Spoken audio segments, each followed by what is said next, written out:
마태복음 5장 4절 말씀 함께 보겠습니다.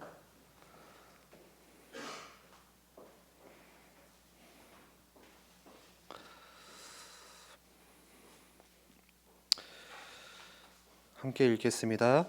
애통하는 자는 복이 있나니 그들이 위로를 받을 것이며. 아멘. 마태복음 5장에서부터 7장까지가 예수님의 산상보훈의 말씀입니다. 그래서 제자들을 산에 불러 모으시고 이제 하나씩 주시는 말씀인데, 저도 이제 항상 이 5장부터 7장까지 지금 계속 매일 읽고 있거든요. 하루도 빠짐없이. 근데 이 말씀을 읽을 때마다 얼마나 내가 하나님의 나라의 그 가치와는 상관없는 삶을 살아가고 있는지, 하나님과 얼마나 내가 관계없는, 방향없는 그런 가치관을 가지고 살아가고 있는지 그것들을 보게 됩니다. 그래서 우리 청년들이 한 12월까지 계속해서 이 팔복에 대한 말씀을 먼저 좀 나누려고 하는데, 우리 청년들도 하루에 한 번씩 이 마태복음 5장에서 7장까지 말씀을 꼭 읽어보셨으면 좋겠다는 생각이 들고요. 그 팔복에서 지난주는 이제 심령이 가난한 자, 또 오늘은 애통한 자, 또 다음 주는 온유한 자, 이렇게 계속 말씀을 나누는데, 사실 팔복을 이렇게 가만히 들여다보면은 정말 이게 과연 복일까 라는 생각이 참 많이 들어요. 꼭 하나님의 자녀는 꼭 이렇게 살아야 되는 건가? 그만큼 근데 우리가 그런 세상에서의 방법들, 세상에서의 복이 무엇인지 거기에 대해 우리가 더 익숙해져 있지 않나라는 생각을 들고 오늘 말씀을 같이 나누려고 합니다. 지난주에는 3절에 심령이 가난한 자가 복이 있다 이렇게 말씀을 했죠. 그래서 다시 말씀을 드리자면 이 심령이 가난하다라는 것은 영적인 측면에서 가난을 이야기한다고 했죠. 그래서 영적으로 완전히 무능함을 느끼는 사람, 영적으로 완전히 파산된 사람, 그 가난이라는 것은 어느 정도 먹고 살 만한 가난이 아니라 완전 아무것도 없는 가난이라고 이야기를 했습니다. 그래서 영적으로 가난을 당한 사람, 그 사람이 나는 하나님 앞에서 전적으로 하나님밖에 의지할 수밖에 없다. 하나님을 의지하는 것 말고는 나에게는 다른 대안책이 없다라는 그 사람이 복 있는 사람이라고 이렇게 이야기를 했습니다. 진짜 그런 것 같아요. 우리가 하나님 말고 다른 대안책이 있으면요, 심령이 가난한 사람이 아닌 것 같아요. 하나님 말고도 다른 방법이 내게 있다면 굳이 하나님이 아니어도 내가 하면 되는 거니까. 그래서 이 심령이 가난한 자라는 것은 어떤 사람이냐, 하나님에 대한 갈급함이 있는 사람, 그 사람이 복 있는 사람이죠. 하나님을 향한 목마름이 있는 사람, 하나님을 향해서 갈망함이 가득한 사람이 복이 있는 사람입니다. 오늘 팔복 중에 두 번째로 애통하는 자가 복이 있다고 이렇게 말씀을 합니다. 먼저 우리가 한 가지 이해할 것은 이 팔복이라는 것이 각각의 다른 양상이 아니라는 거예요. 8가지의 다른 양상이 아니라는 거예요. 무슨 말이냐, 각각의 8명이 다른 종류의 복을 누리는 그 사람이 아니라 팔복은 한 사람이에요. 3절에 심령이 가난한 자, 이 사람에게서 볼 수 있는 게 애통함입니다. 하나예요, 하나. 우리가 이거를 먼저 알아야겠습니다. 그렇다면 오늘 말씀에 애통하다는 것은 뭘까요? 오늘 4절에 애통하는 자라고 했을 때는 혹시 영어 성경을 가지고 있는 분들은 그 영어 성경을 보시면은 그 애통하다, 애통을 mourn이라는 단어를 써요. 그 뜻은 애도하다, 슬퍼하다라는 뜻입니다. 그리고 세번역 성경은 이렇게 같은 의미로 슬퍼하는 사람이 복이 있다, 슬퍼하는 사람 이렇게 번역을 하고 있습니다.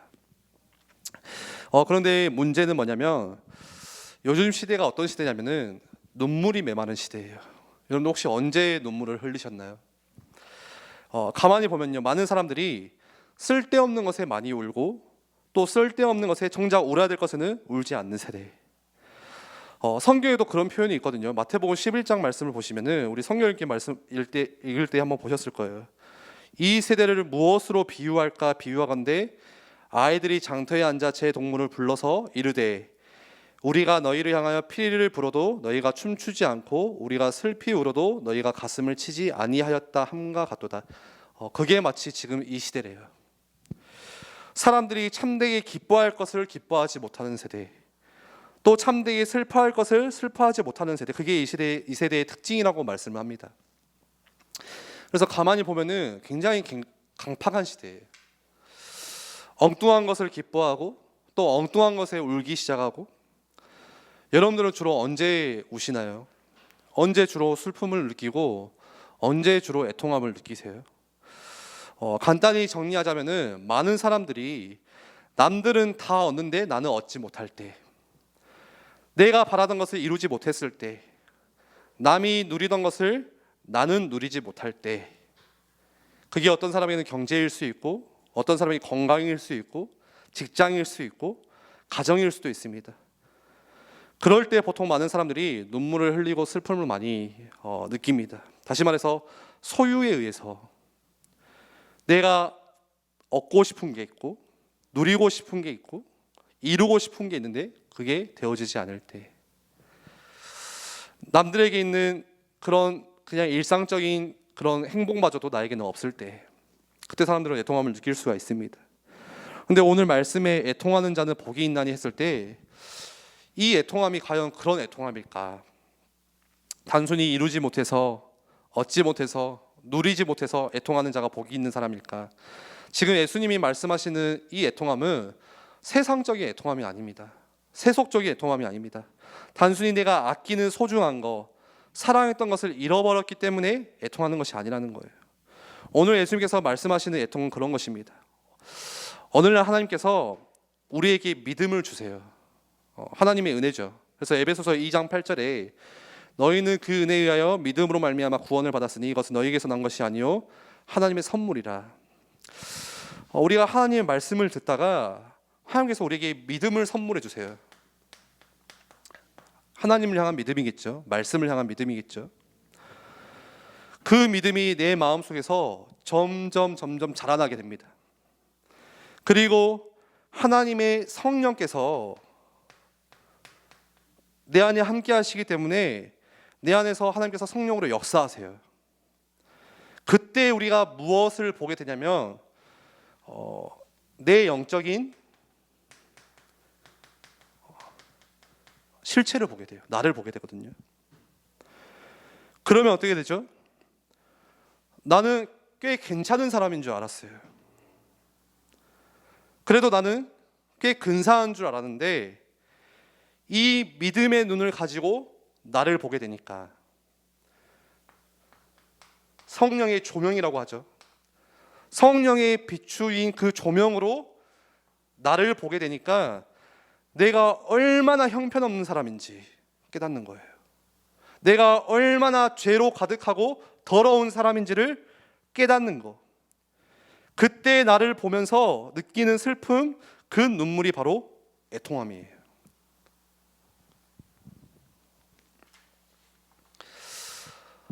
사도 바울이 이걸 보면서 애통함을 느끼잖아요. 그전에는 내가 8일 만에 할례를 받았고 베냐민 지파의 히브리인 중에 히브리인이고 뛰어난 학파 출신에다가 율법으로는 바리새인이고 스스로 자기를 생각할 때 꽤나 괜찮은 사람이라고 생각을 해요. 꽤나 그래도 근사한 사람이라고 생각을 합니다. 그런데 로마서 7장 말씀에 보면요, 성령의 역사를 경험하고 나니까 그 성령의 조명하여서 자신을 바라보게 되니까 얼마나 내가 하나님 앞에서 형편없는 사람인지, 내가 얼마나 아무짝에도 쓸모없는 사람인지를 보게 되는 거예요. 그래서 뭐라고 고백하죠? 오호라 나는 공고한 사람이로다. 이 사망의 몸에서 누가 나를 건져내리라. 그러면서 하는 말이, 내 자신이 마음으로는 하나님의 법을, 육신으로는 뭐를 섬긴다고요? 죄의 법을 섬기노라. 거기서 느껴지는 애통함. 지금 바울은 마음에는 하나님의 법대로, 하나님의 뜻대로 살고 싶은데 그게 뜻대로 안 되니까 거기서 느껴지는 안타까움, 슬픔, 애통함을 느끼는 거. 그러면서 나중에 스스로 뭐라고 고백하죠? 내가 죄인 중에 괴수라. 이렇게 고백을 하잖아요. 그 슬픔이 있었던 거예요. 이게 예수님께서 오늘 말씀하시는 애통함이거든요. 다윗도 이런 애통함을 느끼잖아요. 다윗이 자기의 죄를 하나님 앞에서 회개하고 참회하면서 흘리는 눈물, 그렇게 쓴 시가 시편 6편 말씀입니다. 시편 6편 6절에 나는 탄식하다 지쳤으며 밤마다 눈물로 침대를 띄우고 내 자리를 적십니다. 이렇게 고백하거든요. 지금 이 다윗의 내면 속에 심령이 가난한 거예요. 그러면서 나의 연약함을 주님 앞에 회개할 때 눈물로 내 침대를 띄우고 내 자리를 적십니다. 시편 6편 1절 2절에도 말씀 보면요, 여호와시여 주님의 분노로 나를 책망하지 마시고 주님의 진노로 나를 징계하지 마옵소서. 여호와시여 내가 쇠약하니 은혜를 베푸소서. 여호와시여 나의 뼈가 쑤시니 나를 고치소서. 2절 말씀을 세번역 성경으로 보니까 주님 내 기력이 쇠하였으니 내게 은혜를 베풀어 주십시오.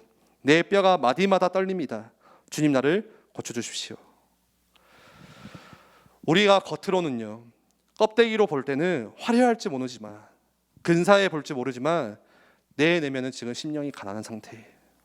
그래서 하나님께 은혜를 구하고 뼈 마디마다 아프고 떨릴 정도로 탄식하고 그 하나님께 회개의 자리로 나아갈 때 그런 날을 하나님께서 불쌍히 여기시고 긍휼히 여기시고 하나님 은혜를 베풀어 주십시오.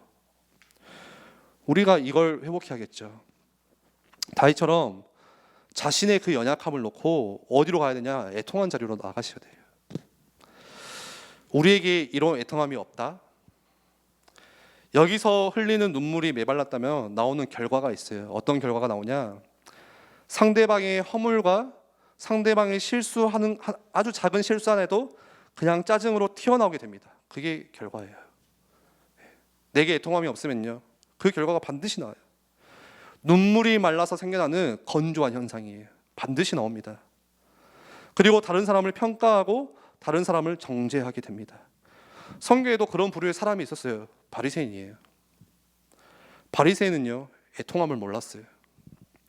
자기가 잘난 줄 아니까, 자기가 스스로 볼 때 의로운 줄 아니까, 자기가 괜찮은 줄 아니까 애통함이 없었어요.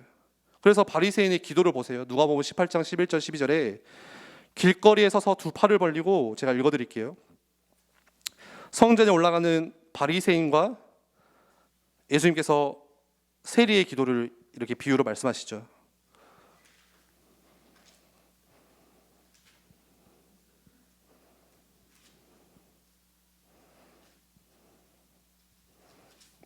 바리새인이 어떻게 기도하죠?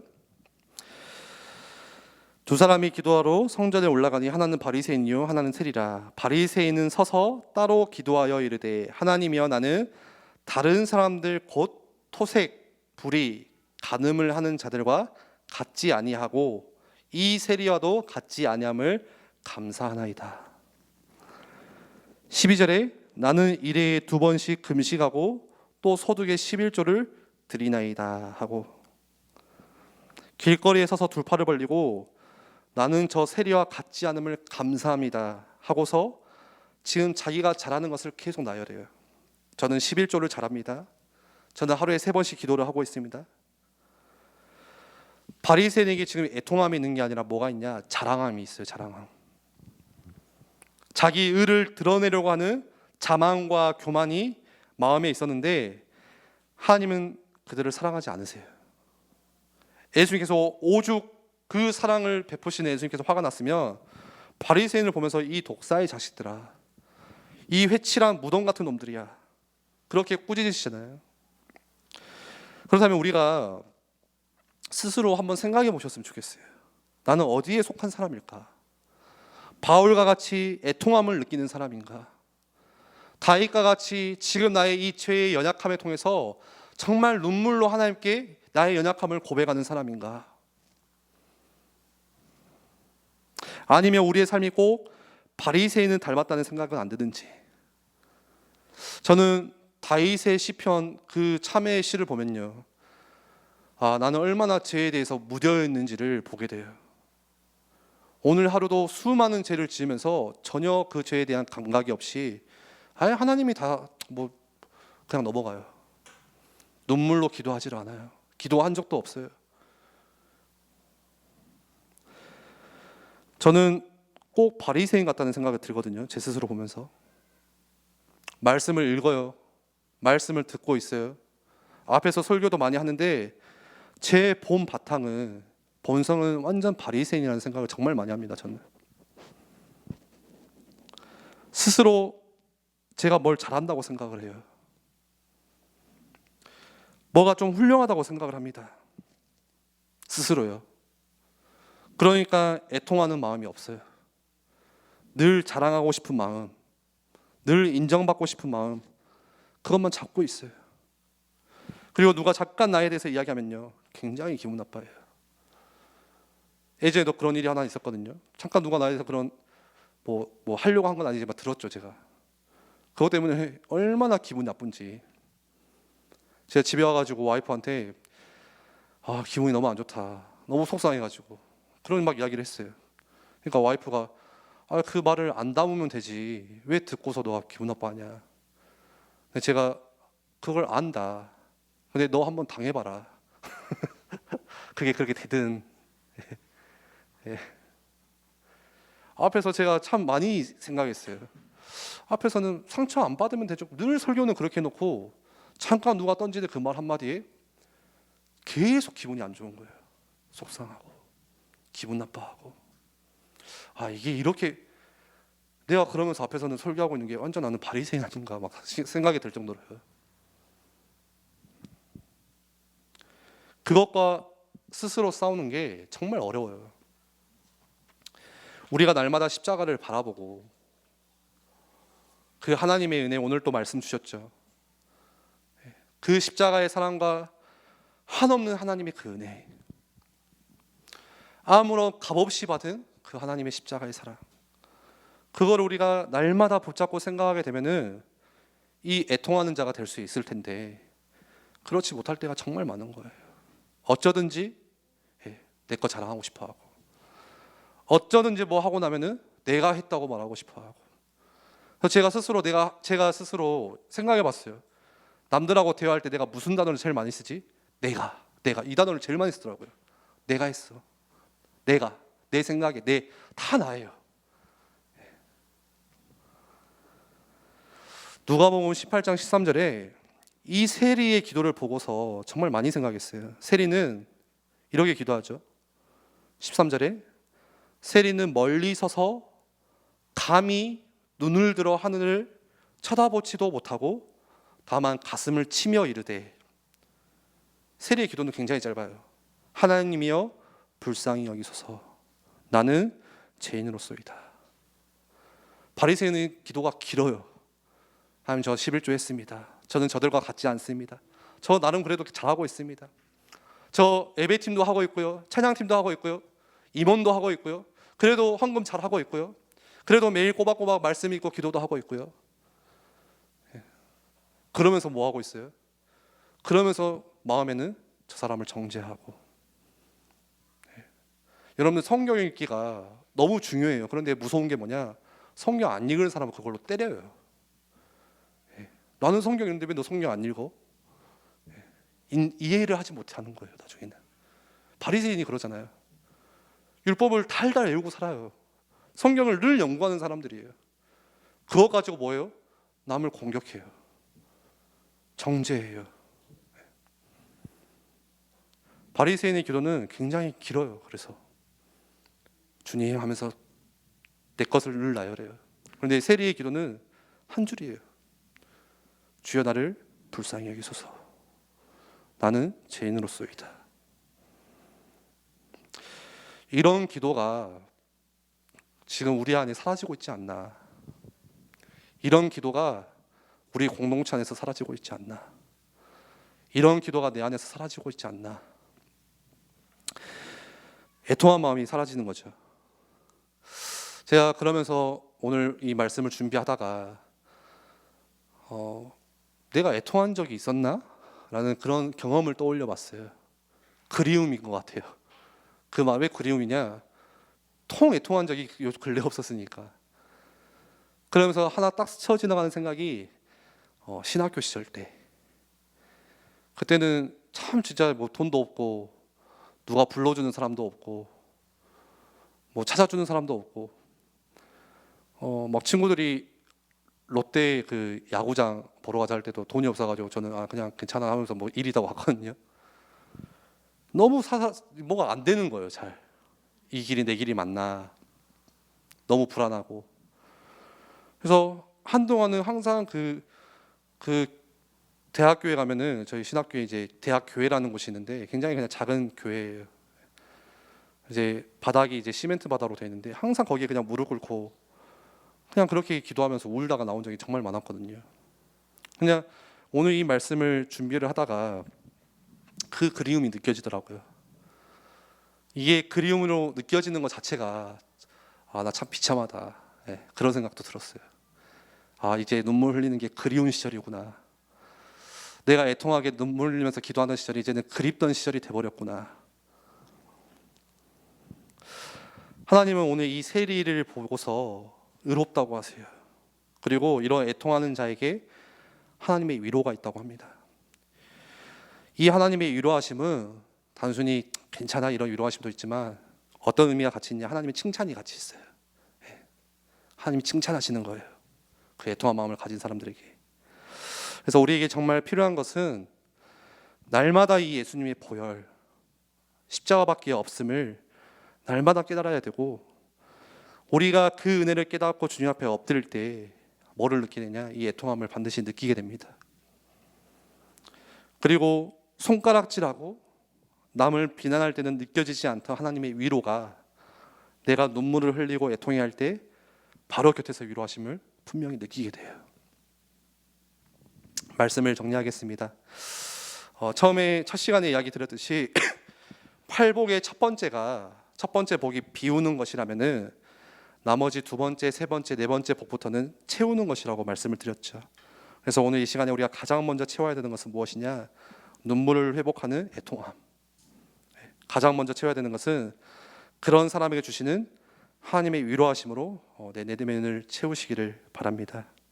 이게 애통하는 자에게 주시는 하나님의 위로하심을 기억하시기를 바랍니다. 우리 한번 같이 기도하겠습니다.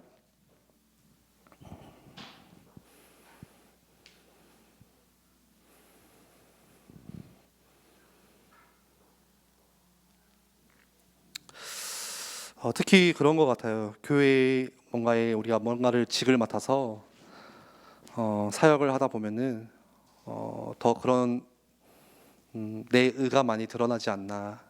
예. 사실 하나님께서 이 교회의 주인이 되어 주시고 모든 사역들도 하나님께서 이끌어 가시고 인도하시는데 마치 우리가 열심히 뛰다 보면요, 내가 한 것 같고, 물론 교회뿐만이 아니겠죠. 밖에서도 내가 사업하는 거, 내가 일하는 거, 물론 내 열심이 맞지만 그게 모든 것들이 나로부터 시작된 것 같고, 오늘 말씀을 우리가 같이 기억했으면 좋겠습니다. 우리가 성령의 조명하여 나를 볼 수 있는 하나님 믿음의 눈을 열어주소서. 세상의 복 가지고 나를 보는 게 아니라, 사람들의 이야기를 가지고 나를 보는 게 아니라, 하나님 오직 성령의 조명되어 나의 진정한 영적인 실체를 볼 때 내가 얼마나 연약한 사람인지, 내가 얼마나 쓸모없는 사람인지. 바울은 심지어 죄인 중에 괴수라고 이렇게 고백을 했는데, 우리는요 얼마나 내가 연약하고 부족한 사람인지, 더러운 사람인지, 하나님의 뜻을 위해서 살고자 하면서도 막상 직장에 가고 현장에 가면 다 잊어버리고 그저 열심히 살아가는 내 모습. 하나님, 그런 애통함을 주옵소서. 그런 부족한 나의 모습에서 하나님 진짜 눈물을 흘리게 하여 주시고 하나님의 위로가 우리 가운데 있게 하여 주옵소서. 우리가 바리새인의 기도를 하는 것이 아니라 오늘 이 시간에는 세리의 기도를 같이 했으면 좋겠습니다. 주님, 나를 불쌍히 여기시고 나에게 하나님 은혜를 주옵소서. 나는 죄인입니다. 우리 한번 같이 기도하겠습니다.